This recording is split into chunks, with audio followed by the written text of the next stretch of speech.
बच्चों, आनुवांशिक विकृति में आज का हमारा टॉपिक है तंतु कणकीय विकार और दूसरा बहुजनकीय उत्परिवर्तन के कारण होने वाले विकार।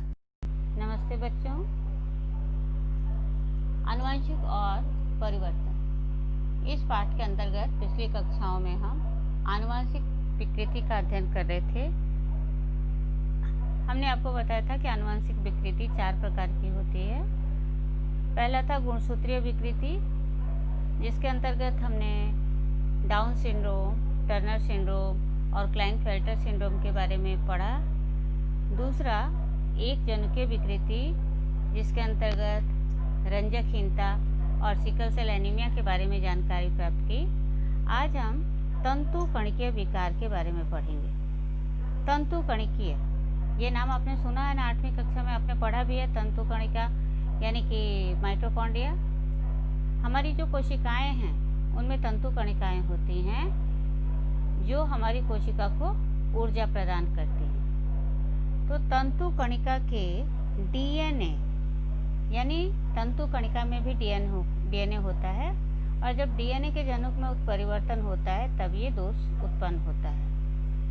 तो तंतु कणिका के डीएनए अणु के जनुक भी उत्परिवर्तन के कारण सदोष हो सकते हैं। यानी ये विकार कैसे उत्पन्न होता है? तंतु कणिका में जो डीएनए उपस्थित होता है उसके अणु के जनुक में परिवर्तन होने के कारण।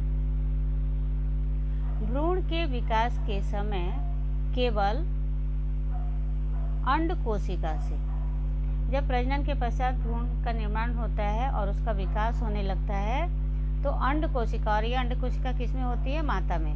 तो इस माता के अंड कोशिका से तंतु कणिकाएं होती हैं और इन तंतु कणिकाओं के डीएनए अणु के जनुक में परिवर्तन होता है, तो उसके कारण ये विकार होता है। तो इसलिए इस प्रकार के विकार जो होते हैं हमें केवल माता के द्वारा ही संतान को मिलते हैं। इसमें पिता का द्वारा ये कोई विकार इसमें नहीं आता। इसमें जो विकार होते हैं ये केवल माता के द्वारा ही आते हैं। लेबर का आनुवांशिक तंत्रिका विकार तंतु कणकीय विकार का उदाहरण है। अब ये लेबर का आनुवांशिक तंत्रिका विकार बच्चों क्या है? तो लेबर का आनुवांशिक तंत्रिका विकार एक ऐसा आनुवांशिक विकार है जो ऑप्टिक तंत्रिका को नुकसान पहुंचाती है, और यह केवल माता से ही मिलती है। क्योंकि अभी हमने आपको देखा कि इसका ये जो है वो भ्रूण का जब विकास होता है, भ्रूण के निर्माण होने के पश्चात उसका जब विकास होने लगता है तो माता के अंड कोशिका से जो तंतु कणिकाएं आती हैं, तो उस तंतु कणिकाओं के डीएनए में परिवर्तन के कारण होता है। और इसका मुख्य लक्षण दोनों आँखों में दृष्टि की हानि है, जैसे कि धुंधला दिखाई देना, केंद्रीय दृष्टि में कमी इत्यादि। तो इस प्रकार से ये तंतु कणकीय विकार का उदाहरण। अगला है बहुजनुकीय उत्परिवर्तन के कारण होने वाले विकार, अर्थात बहुघटकीय विकार। इसके पहले हमने पढ़ा था कि एक जनुकीय विकार, अर्थात जिसके एक जनुक में परिवर्तन होता है, लेकिन यहाँ पर बहुजनुकीय है, अर्थात एक से अधिक जनुकों में जब परिवर्तन होने से विकार उत्पन्न होता है तो वो बहुघटकीय विकार कहलाते हैं। तो बहुजनुकीय उत्परिवर्तन के कारण होने वाले विकार कभी कभार एक से अधिक जनुकों में परिवर्तन होने के कारण आ जाते हैं।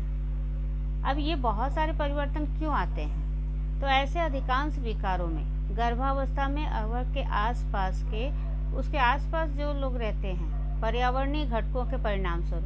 पर्यावरणीय घटक मतलब जैसे पर्यावरण वहाँ का कैसा है, वहाँ पे रहने वाले लोगों की जीवन शैली कैसी है, तो उनका भी उस पर प्रभाव पड़ता है, विकारों की तीव्रता बढ़ती है।